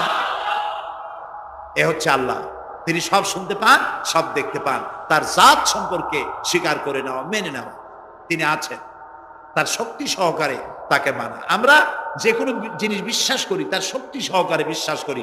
বাতাসকে বিশ্বাস করি, প্রচন্ড বেগে বয়ে গেলে আমাদের মাথার উপরে যা আছে ভেঙে চুরে সব শেষ করি ভালো, এভাবে বিশ্বাস করি। পানিকে বিশ্বাস করি, সে চুবায়ে মারতে পারে, ডুবায়ে মারতে পারে, পানি চুবানো ভিজানো এ শক্তি পানির আছে। আমরা আগুনকে বিশ্বাস করি, জ্বালিয়ে পুড়িয়ে ছাই করে দিতে পারে, এভাবে আগুনের শক্তি সহকারে বিশ্বাস করি। সাপকে বিশ্বাস করি, বাঘকে বিশ্বাস করি, দংশন করলে, থাবা মারলে কাম সারা। পয়জনকে বিশ্বাস করি, খাইলে পরে মরে যেতে পারি, শক্তি সহকারে বিশ্বাস করি, ঠিক না? এখন আল্লাহরে বিশ্বাস করি, এই কথা শুধু বললেই হবে না, আল্লাহকে বিশ্বাস করতে হবে তার গুণ সহকারে। সেই জন্য 4টি শর্তের 1 নম্বর শর্ত হলো আল্লাহর অস্তিত্বকে মানা।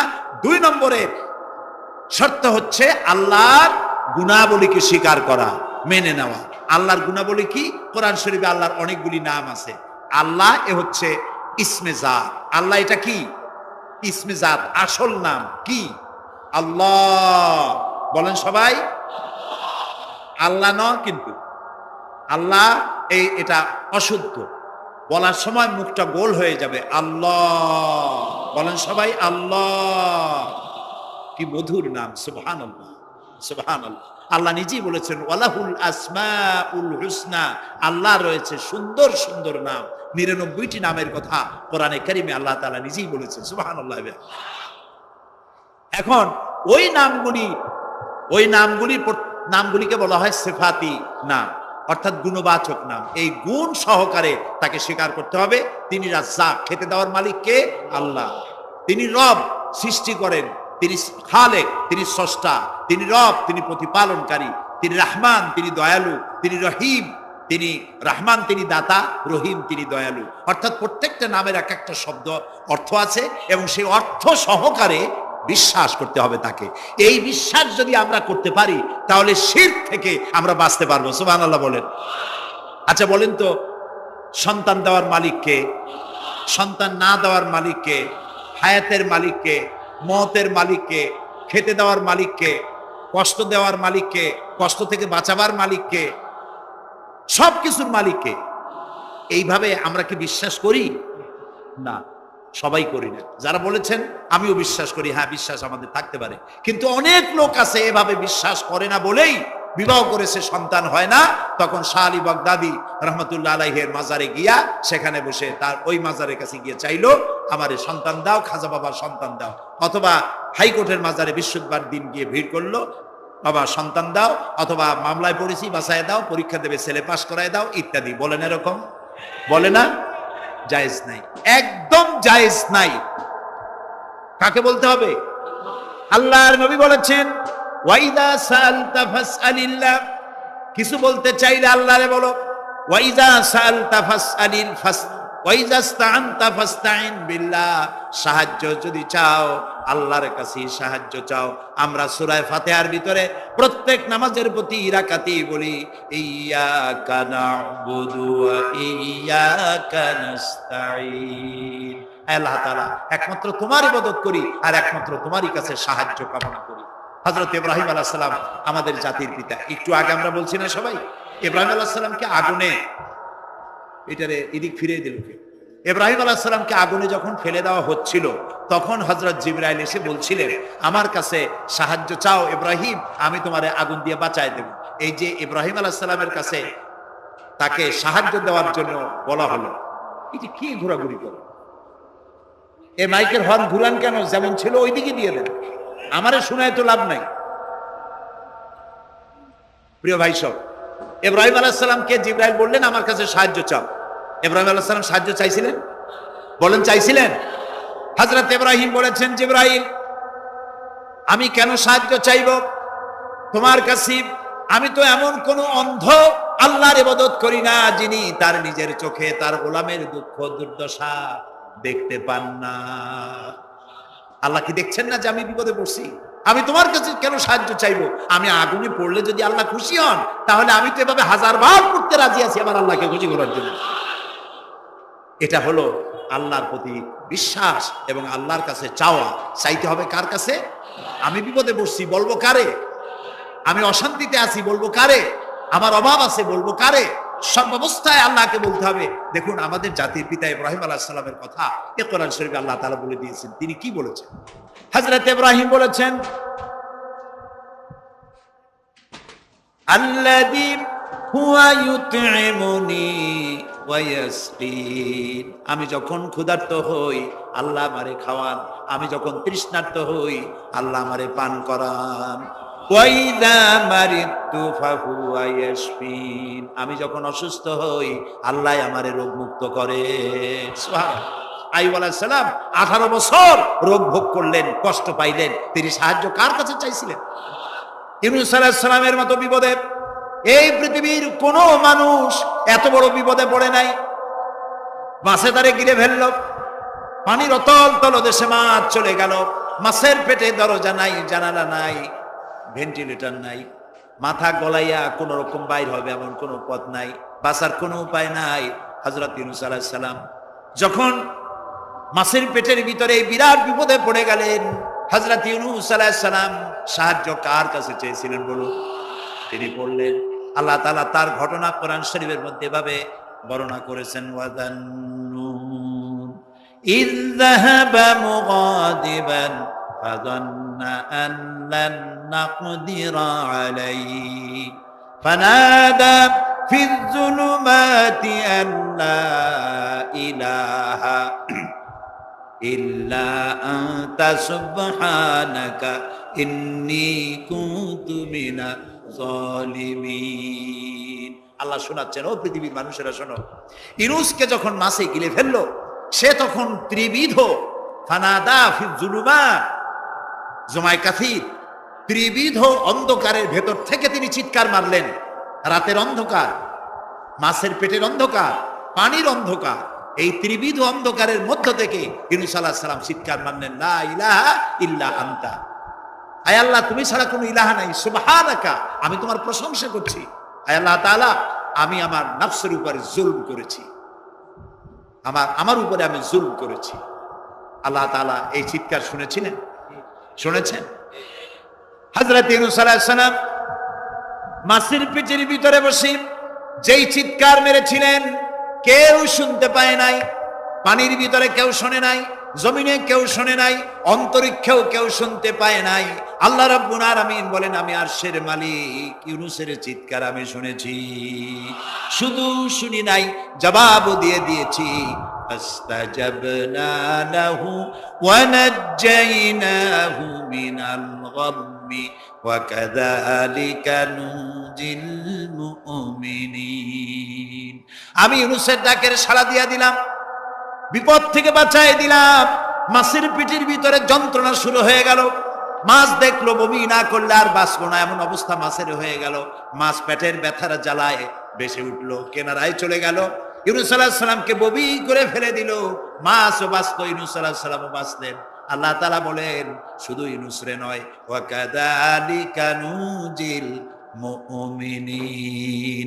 আমার মুমিন বান্দারা যদি বিপদে পড়ে, এরকম বিপদে যদি পড়ে যায় আর আমারে যদি ডাকে, আমি আল্লাহ রব্বুল আলামিন এই বিপদ থেকে যত বড় বিপদ হোক আমি আল্লাহ বাঁচাইয়ে দেব। আর আমি মুসলমান বিপদে পড়েছি, মাজারে গিয়া চাইলাম, নাউযুবিল্লাহ। বিশ্বাস করুন ভাই, বিশ্বাস করুন, কবরের ভিতরে যিনি শুয়ে আছেন, যত বড় পীর হোক, যত বড় খাজা বাবা হোক, আপনাকে সাহায্য তিনি করতে পারবেন না, পারবেন না, পারবেন না। একটু কমন সেন্সের কাছে অ্যাপিল করি, সাধারণ বিবেকের কাছে আপনাদের, যারা এই যে দেখুন হযরত শাহজালাল রহমতুল্লাহ আলাইহি সিলেটে শুয়ে আছেন, বলুন তো তার মাতৃভাষা কি? আরবি। তিনি ইয়েমেন থেকে এসেছিলেন। বাগেরহাটে শুয়ে আছেন হযরতে খান জাহান আলী রহমতুল্লাহ আলাইহি, তার মাতৃভাষা ছিল আরবি। হযরতে খাজা মঈনুদ্দিন চিশতি রহমতুল্লাহ আলাইহি শুয়ে আছেন আজমিরে, তার মাতৃভাষা আরবি। আমরা বাংলাদেশ থেকে, এই দেশ থেকে কোনো লোক গেল সিলেটে, গেল বাগেরহাটে অথবা বাগদাদে চলে গেল। এইসব বড় বড় আল্লাহর ওলিদের মাজারে গিয়ে বাংলা ভাষায় বলল, বাবা আমি তো বিপদে পড়ে আসছি, নির্বাচনে দাঁড়াইছি, আমি যেন জিততে পারি। অথবা দেখেন না, মাজার দিয়ে শুরু করে সবাই। অথবা যাই বললো যে আমার বিয়ে করেছি 15 বছর, বাচ্চা হয় না, আমার একটা বাচ্চা। অথবা মামলায় পড়েছি, আমার একটু জিতে এত, ব্যবসা করি এত টাকা লস দিতে দিতে শেষ হয়ে গেছি বাবা। আপনি বললেন কোন ভাষায়? শাহজালাল খুব বুঝলেন, বড় পীর সাহেব খুব বুঝছেন। তাহলে আপনার 1 নম্বর ফায়ার মিস হয়ে গেল, মিস ফায়ার। আচ্ছা, 2 নম্বর কথা হলো, যার কাছে আপনি চাইলেন তিনি ওখানে ঘুমন্ত আছেন না চেতনা আছেন, এ ব্যাপারে আপনার কোনো গ্যারান্টি আছে, নিশ্চয়তা আছে? আপনি যখন দোয়া করতেছিলেন তখন উনি চেতনা না ঘুমে? যদি ঘুমায় থাকেন তাহলে 2 নম্বর মিস ফায়ার। আপনি যা চিল্লাইলেন উনি কিছুই শুনল না। 3 নম্বরে, কবরে যে শাহজালাল রহমতুল্লাহ আলাই অথবা মঈনুদ্দিন চিশতি রহমতুল্লাহ আলাই, আল্লাহর ওলিরা, যত বড় বড় ওলি আল্লাহ আছেন যার কাছে আপনি বিশ্বাস করেন ওলি হিসেবে, উনি যে কবরে আছেন তার নিশ্চয়তা কোথায়? কবরে তো নাও থাকতে পারে, কারণ আল্লাহ তাআলার 2টা জায়গা আছে করা। বিদেহী আত্মা, এই দেহ থেকে আত্মা যখন সরে যায়, আল্লাহ যখন নিয়ে যান, দেহটার তো কোনো দাম নাই, এটা হচ্ছে নশ্বর, আত্মা হচ্ছে অবিনশ্বর। এই দেহটা মাটির সাথে পচে যাবে, গলে যাবে, কোরআন শরীফে বহুবার বলা হয়েছে। তো আল্লাহ তাআলার 2টা মেহমানখানা আছে, একটা হলো সিজ্জিন আর একটা নাম বলেন ইল্লিন। 2টা মেহমানখানা। যেমন এই পৃথিবীতেও মেহমানখানা 2 রকম হয়। সরকারের 2 রকম মেহমানখানা। চোর, ডাকাত, খুনি, বদমাস এগুলি যদি গ্রেফতার হয় তাহলে ওরা খাবে কি? ওদের তো শ্বশুর বাড়ি দিয়ে অথবা বাপের বাড়ি দিয়ে ভাত খাবার দেওয়া হবে না, গভর্নমেন্টের মেহমান হয়ে গেছে। কাজী এদের জন্য মেহমানখানা গভর্নমেন্টের একটা আছে, সরকারি মেহমানখানা। ওইটা কোনটা কোন তো? ও, তাও আপনারা চেনেন। আরেকটা মেহমানখানা হচ্ছে ভিআইপিদের জন্য, যারা ভেরি ইম্পর্টেন্ট পার্সন অথবা ভেরি ভেরি ইম্পর্টেন্ট পার্সন, তাদের জন্য, অর্থাৎ প্রেসিডেন্ট, প্রধানমন্ত্রী, মন্ত্রী, এমপি, সচিব, ওনারা যখন বাংলাদেশের কোনো জায়গায় বেড়াতে যান তখন সরকারি মেহমানখানা ওনাদের জন্য থাকে। ওইটার নাম কি? সার্কিট হাউস, ডাক বাংলা ইত্যাদি, রেস্ট হাউস, এগুলি তার জন্য থাকে। তো পৃথিবীর মানুষের জন্য শ্রেণীভেদে যদি এ ধরনের মেহমানখানা থাকে, তো যারা নাকি দুনিয়া থেকে মারা যাবে ওদের জন্য আল্লাহর মেহমানখানা থাকতে নাই? আছে, এবং সেটা আগেই বলেছি। যারা জাহান্নামে যাবে ওদেরকে রাখা হবে সিজ্জিন নামক একটা মেহমানখানা আছে, ওখানে তারা থাকবে। আর যাদেরকে আল্লাহ জান্নাতে নেবেন, তো বিচারের আগে তো জান্নাতে নেবেন না, তাদেরকে ইল্লিন নামক সার্কিট হাউস জাতীয়, এই জাতীয় একটা ভালো জায়গায় আল্লাহ তাআলা তাদের রাখবেন। তাহলে আপনি যে কবরের কাছে যায় চাইলেন, হয় ঘুমায় আছে, আপনার ভাষা বুঝলো না, আর কবরে থাকলেও ঘুমে আছে নাকি তাও আপনি জানেন না, আর কবরে নাই এটাও হতে পারে যে আল্লাহ তাআলা অন্য কোথাও তাকে নিয়ে রেখেছেন। কাজেই 3টা জিনিসই আপনার পথের ভাড়া নষ্ট, পরিশ্রম নষ্ট, আর 3টা ফায়ার করছিলেন, 3টা ফায়ার মিস হয়ে গেল। তাহলে হবে এমন সত্তার কাছে, কোন পীর নয়, বুজুর্গ নয়, খাজা বাবা নয়, চাইতে হবে এমন সত্তার কাছে যিনি কখনো ঘুমান না, যিনি বাংলাও বোঝেন, ইংরেজিও বোঝেন, আরবিও বোঝে, উর্দুও বোঝে, সকল ভাষা যিনি সৃষ্টি করেছেন। সেরকম কেউ কি আছেন? আছেন? কি নাম তা? 1 আঙ্গুল আকাশের দিকে উঁচু করে বলেন, নাম কি? আরো জোরে বলেন, আবারও বলেন। আলহামদুলিল্লাহ। এই জন্য নবী করিম সাল্লাল্লাহু আলাইহি ওয়াসাল্লাম বলছেন, ওয়াইজা সাআলতা ফাসআলিল্লাহ, কিছু বলতে হলে আল্লাহরে বলো। ওয়াইজা ইসতাআনতা, সুয়াল করলে আল্লাহরে বলো। ওয়াইজা ইসতাআনতা ফাসতাইন বিল্লাহ, আর যদি সাহায্যের প্রয়োজন হয় কোনো ব্যাপারে, যে কোনো ব্যাপারে সাহায্যের প্রয়োজন, আল্লাহর কাছে চাও। আমাদের অবস্থা হলো এই যে ইমাম তো দুর্বল, বিপদে পড়লেই দৌড় দেয় মাজারের দিকে। মুসলমানের সম্পর্ক মাজারের সাথে হবে না, সম্পর্ক হবে মসজিদের সাথে। আল্লাহর নবী যখনই বিপদে পড়তেন, মুসিবতে পড়ে যেতেন, সঙ্গে সঙ্গে উজু করে মসজিদে নববীর ভিতরে প্রবেশ করতেন, 2 রাকাত কাজায়ে হাজাতের নামাজ পড়তেন, আল্লাহর দরবারে হাত তুলতেন, চোখের পানি ছেড়ে দিতেন, আল্লাহ রাব্বুল আলামিনের দরবারে মোনাজাত কবুল হয়ে যেত। নবীজি আমাদেরকে উপদেশ দিয়েছেন, বিপদে যদি পড়ো, মুসিবতে যদি পড়ে যাও, উজু করো, মসজিদের ভিতরে ঢুকে যাও, কাজায়ে হাজাতের নামাজ পড়ো, আর সেজদায় পড়ে চোখের পানি দিয়া, গাল ভিজানো নয়, চোখের পানি দিয়া যায় নামাজ ভিজিয়ে দাও, আর আল্লাহর কাছে প্রার্থনা করো, কাঁদতে থাকো, রব্বুল আলামিন আল্লাহর নবী বলেছেন, বান্দা যদি গুনাহ মাফির জন্য গুনাহ করেছে, লজ্জায় অনুতপ্ত হয়ে অনুশোচনা করে বান্দা যখন কাঁদতে থাকে, চোখের পানি নাকের অর্ধেক আসতে না আসতে আল্লাহ রব্বুল আলামিন বান্দারে মাফ করে দেন। বিশেষ করে বুড়া মানুষ, আমাদের মধ্যে দুই শ্রেণীর লোক আছে, যুবক আর বৃদ্ধ। মাহফিলগুলিতে আল্লাহর মেহেরবানি যুবকেরা অনেক বেশি আসে, আলহামদুলিল্লাহ বলি। এরকম আসতে করলেন কেন? আপনি তাকায় দেখেন, ডানে বায় তাকান, ডানে বায় তাকান, দাড়ি পাকা কয়জন আছে দেখেন।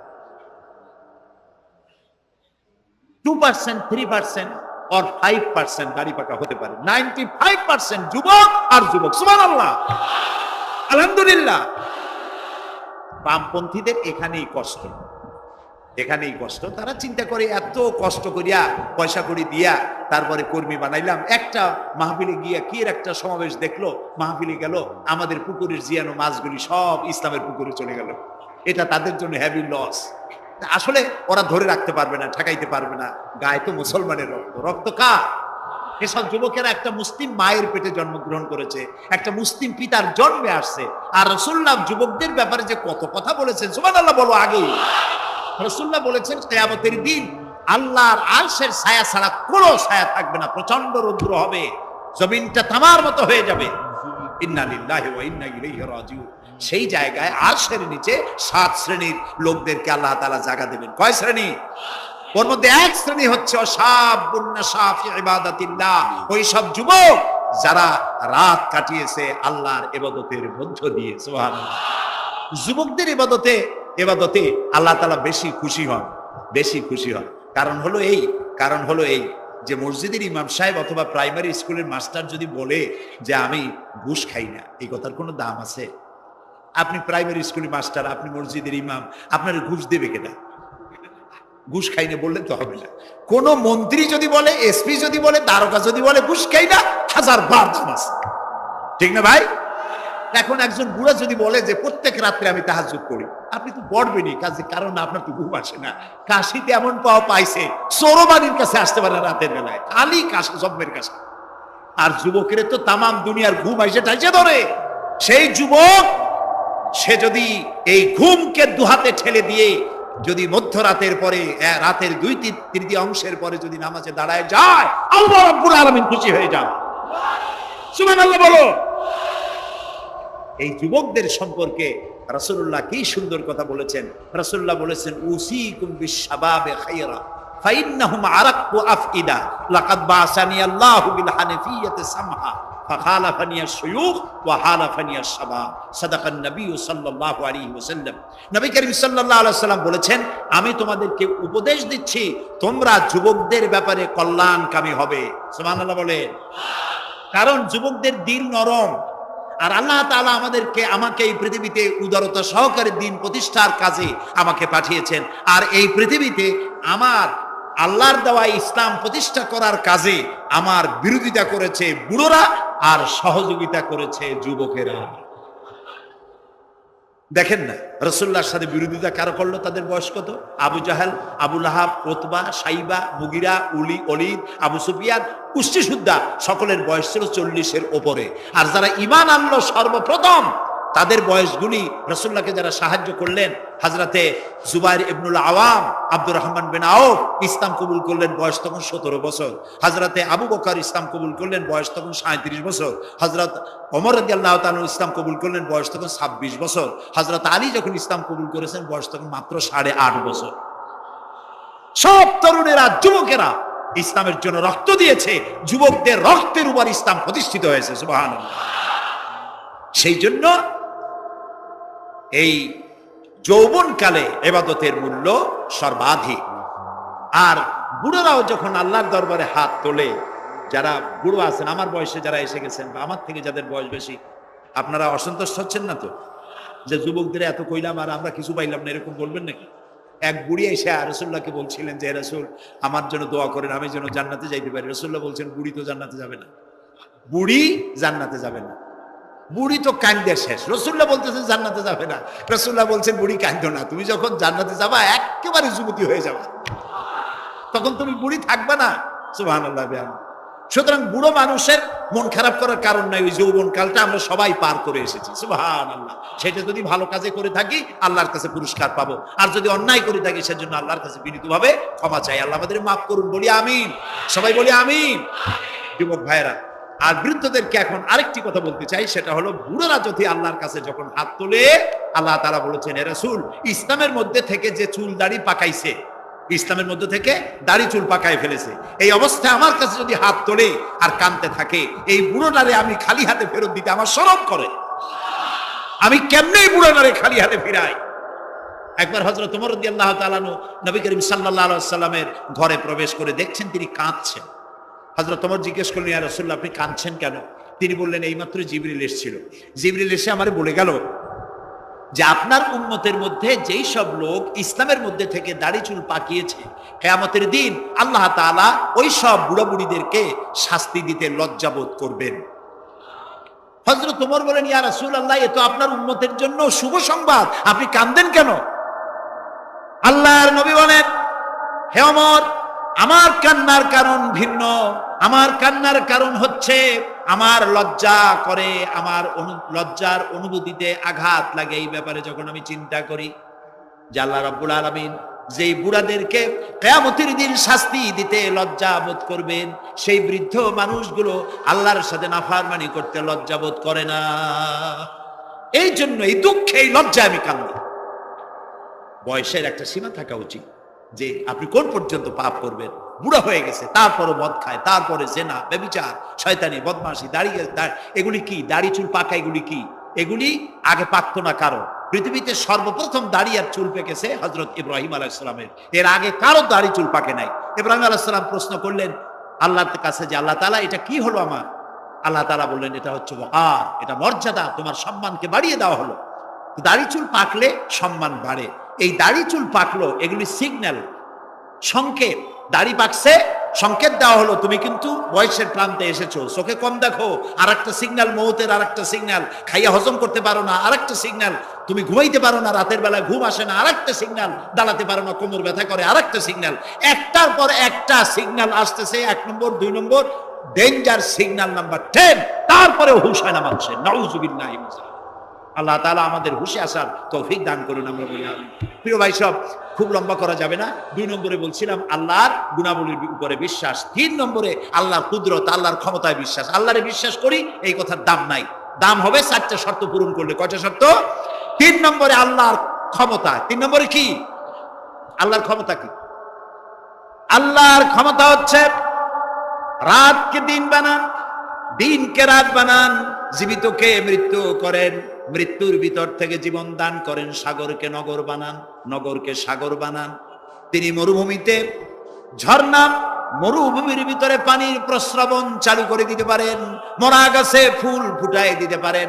শুধু 2টা অক্ষর কুন বলেন হও, আর সঙ্গে সঙ্গে হয়ে যায়।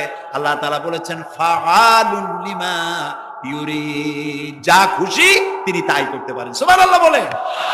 এই মাত্র কয়েক মাস আগে সুনামি কি হয়েছিল? এইটা যদি হয় সুনামি, তাহলে কুনামি কি আল্লাহ জানে। সুনামি হইল মালয়েশিয়া, ইন্দোনেশিয়া, মালদ্বীপ, শ্রীলঙ্কা, ইন্ডিয়া, থাইল্যান্ড, এই উপকূলীয় এলাকায় সুনামি। মাত্র 1.5 মিনিট, 1.5 মিনিটের সুনামিতে জলকম্পন আর পানি কম্পনে 2.5 লক্ষ মানুষ শেষ, আর 1 লক্ষ মানুষের কোনো খোঁজ নাই।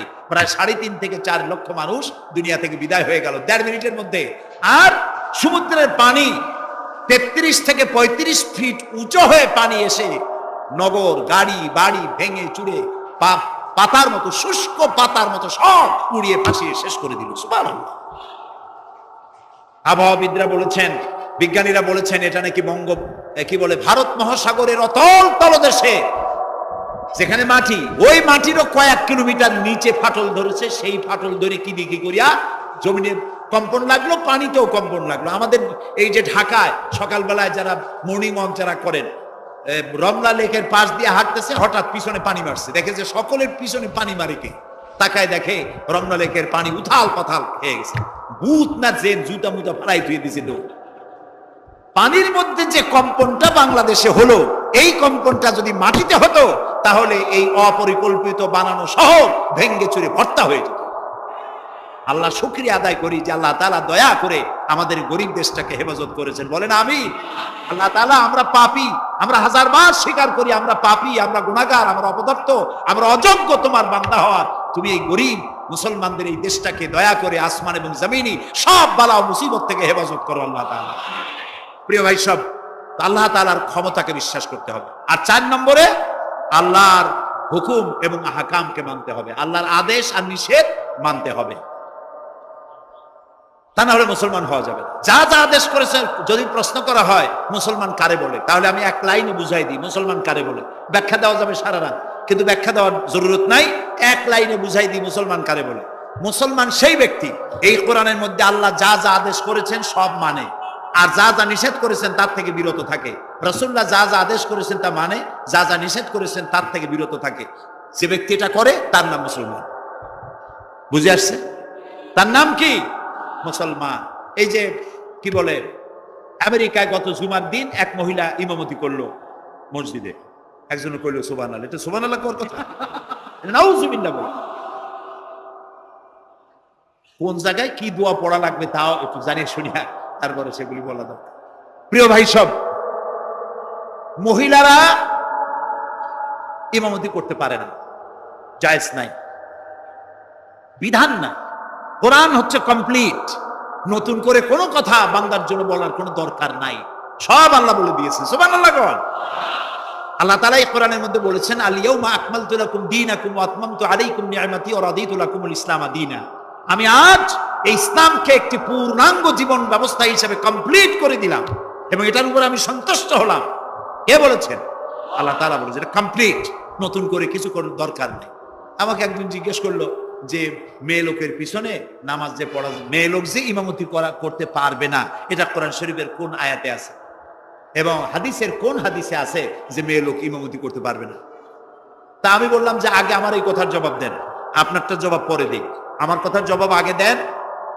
মাগরিবের নামাজ কয় রাকাত পড়ি? ফরজ 3 রাকাত। 4 রাকাত পড়া যাবে না, এটা কোরআন শরীফের কোন আয়াতে আছে, কোন হাদিসে আছে? ফজরের নামাজ ফরজ কয় রাকাত? 3 রাকাত পড়া যাবে না, অথবা 4 রাকাত পড়া যাবে না, এটা কোন হাদিসে আছে, কোন আয়াতে আছে? কয় যে কোনো জায়গায় নেই। তাই বললাম উঠাও, কোনো জায়গায় নেই।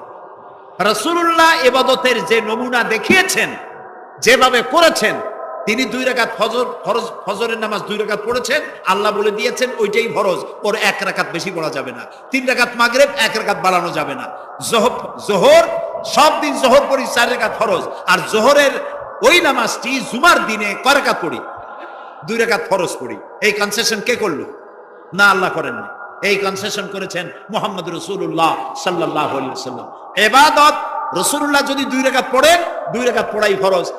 যদি ইবাদতের যে সব নমুনা তিনি দেখাইছেন তার থেকে ইবাদতের নতুন কোন নমুনা দেখাবার কোনো সুযোগ নাই। মহিলাদের আল্লাহ পাক এই পৃথিবীতে একজন মেয়ে লোককে নবী বানান নাই, বানিয়েছেন? যদি মহিলাদের ইমামতি জায়েজ থাকবে তাহলে নবী করিম সাল্লাল্লাহু আলাইহি ওয়াসাল্লামের জামানায় না হোক, অন্তত তার ইন্তেকালের পরে তার স্ত্রী আমাদের মা হযরত আয়েশা সিদ্দিকা রাদিয়াল্লাহু তাআলা আনহা এবং খাতুনে জান্নাত হযরত ফাতেমা রাদিয়াল্লাহু তাআলা আনহা মসজিদে নববীতে অন্তত একদিনের জন্য হলেও জুমার নামাজের ইমামতি করার চান্স পেতেন। সুতরাং ইসলামে নাই, ইতিহাসে নাই। এগুলি হচ্ছে ইসলামের বিরুদ্ধে পরিচালিত যত ষড়যন্ত্র বর্তমান যুগে শুরু হয়েছে, এটাও তার আরেকটি ষড়যন্ত্র ইসলামের বিরুদ্ধে। প্রিয় ভাই সব, এই জন্য আমাদের মনে রাখতে হবে নতুন কোনো কথা আমরা মানি না। কোরআন এবং হাদিসের মধ্যে আল্লাহ তাআলা সব কমপ্লিট করে দিয়েছে। সুবহানাল্লাহি ওয়া বিহামদিহি।